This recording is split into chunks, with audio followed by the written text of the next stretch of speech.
อันนี้แม่นเฮ็ดข้องเริ่มต้นเนาะการจัดเวลาภาษีกันแต่งดองมื้ออื่นนี้แต่ว่าเฮ็ดข้องอยู่ใส่สมบูรณ์นี่ถือว่าเหตุการณ์ขอบไฟเจ้าที่เจ้าทางก่อนเพื่อเกี่ยมอุ่นดองเลยมื้อนี้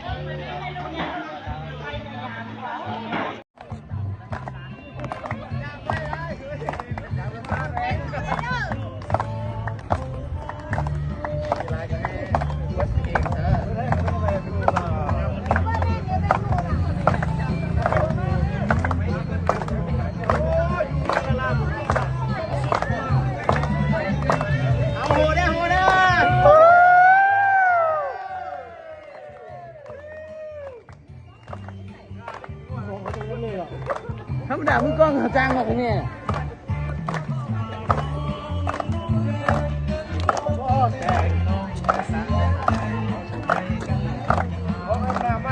ี่ยตุ้ง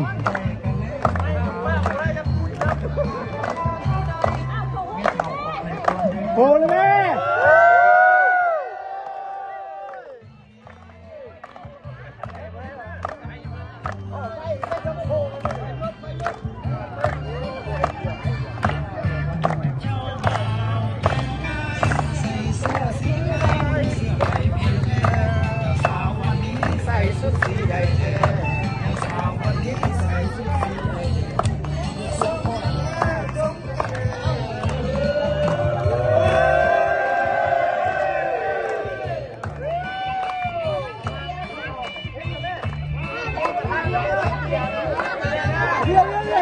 เดี๋ยว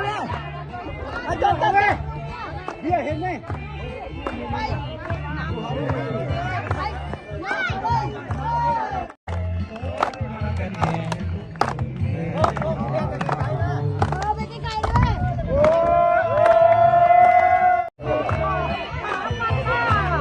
เป็นฝั่งนี้เนี่ยครับเป็นฝั่งนี้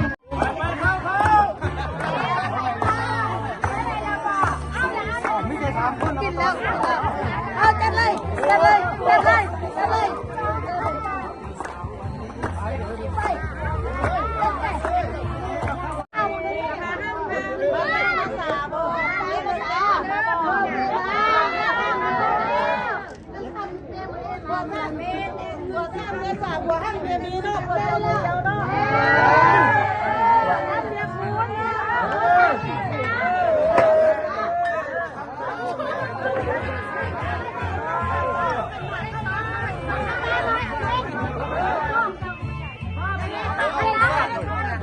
อะไรเมื่อกี้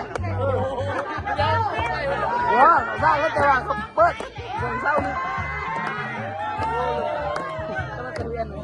ทำงานก่อนว่างคือว่าไรเนี่ยว่ะ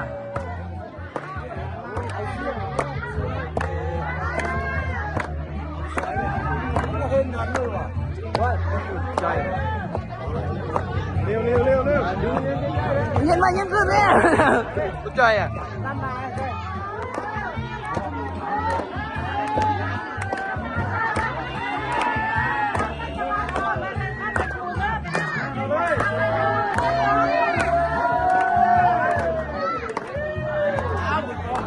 ไม่ได้เลย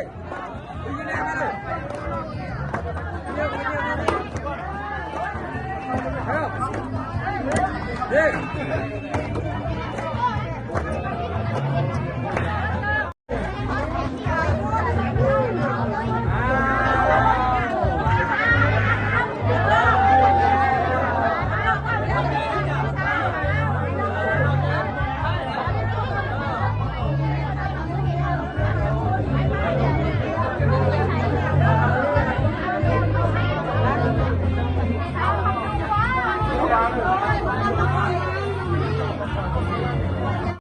เจ้าทั้งสองเจ้าไปความทุกข์เจ้าไปมาทับพวง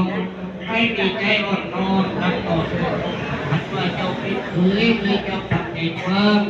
เจ้าจะได้หวัดร่างสภาพสิ่งสัตว์ใดทั้งว่าไล่ไก่ให้เจ้ามาโอ้เรื่องว่าไล่ไก่ให้เจ้าว่าเฮ้ยเจ้าจะเห็นตาสุยต่อหน้าเจ้าพูดเจ้าจะได้ปากพูดสัมภาษณ์คนไหนจงเอ๋ยเจ้าเป็นกับใส่นำการเป็นไทย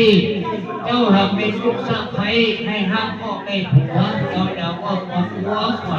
คือผู้ เจ้าผู้หู้นักว่าฟังธรรมถึงระดับเจ้าจะไปเกี่ยวนี่อย่างค่ำเรื่องรับจำมันไม่เรื่องรู้เรื่องหลับหูมันไม่เรื่องหลับหน้ากว้างใจแล้วจากไหนที่ไหนใครในเงินอาบน้ำออกเอวหลับนี่เล็กให้พวกเอวให้แก่ลูกทั้งสองจงให้สมเกิดเจ้าปากตกจิตทานขอให้สมเกิดเจ้ามีงานใจหอดห้อยยิ่งจะรักษาคำว่าได้จิตทิพย์ให้เจ้าถูกรักษาคำว่าได้จิตตาให้เจ้าใจเอาเล่าให้น้อยให้เจ้าจากใจให้เล่าให้ไงให้เจ้าเจ็บใจขุนมันจะเป็นพุทธของนักเที่ยวพ่อบอกเดียวเป็นสักเติมป่วยพรเป็นพระโปรดอิทธิฤทธิ์ของลูกเจ้าอะไรโลกแล้วให้พ่อเกิดวันนี้ว่ามาดื้อปวดหัวไม่อยู่นำเงินไม่ต้องจับทำเป็นแบบโอ้โหหัวยังหัวก็มีใจว่าโอ้เจ้าตั้งใจโตซื้อทุกไม่สอบเจ้าจงใจช้า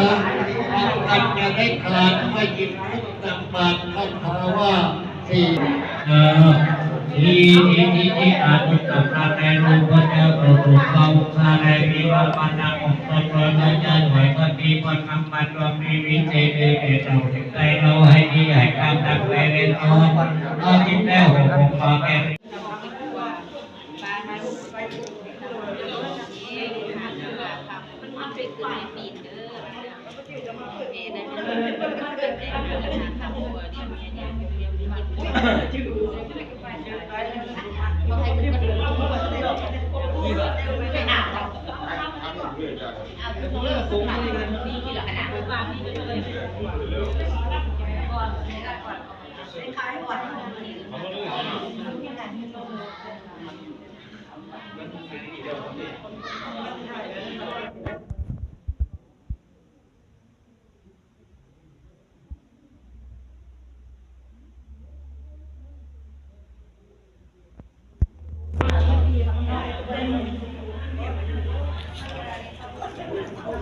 อีบานนั่นอีบานนั่นเอง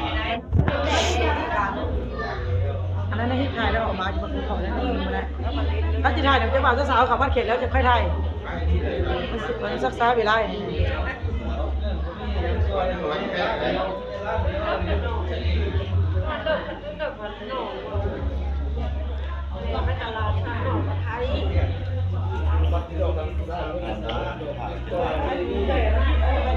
กินได้ปะ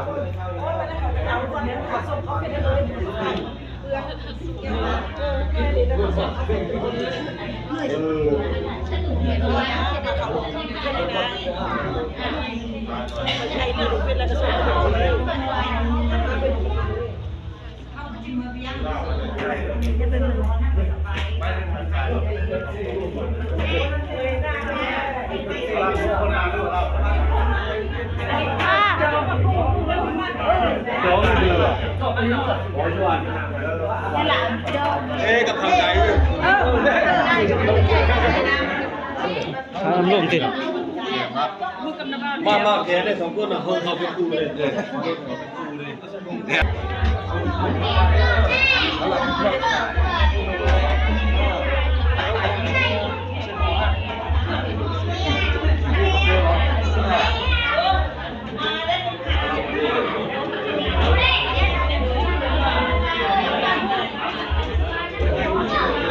อะไรก็จะได้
เจ้ากระได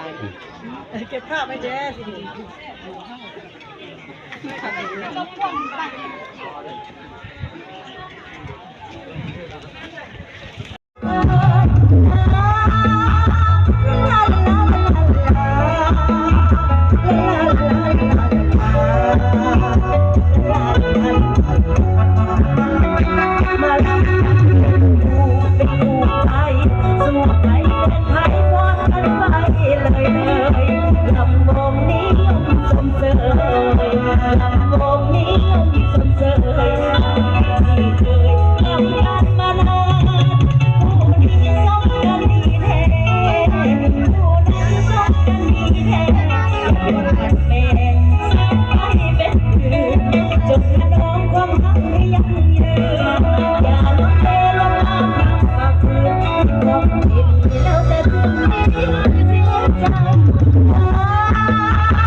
It's DJ.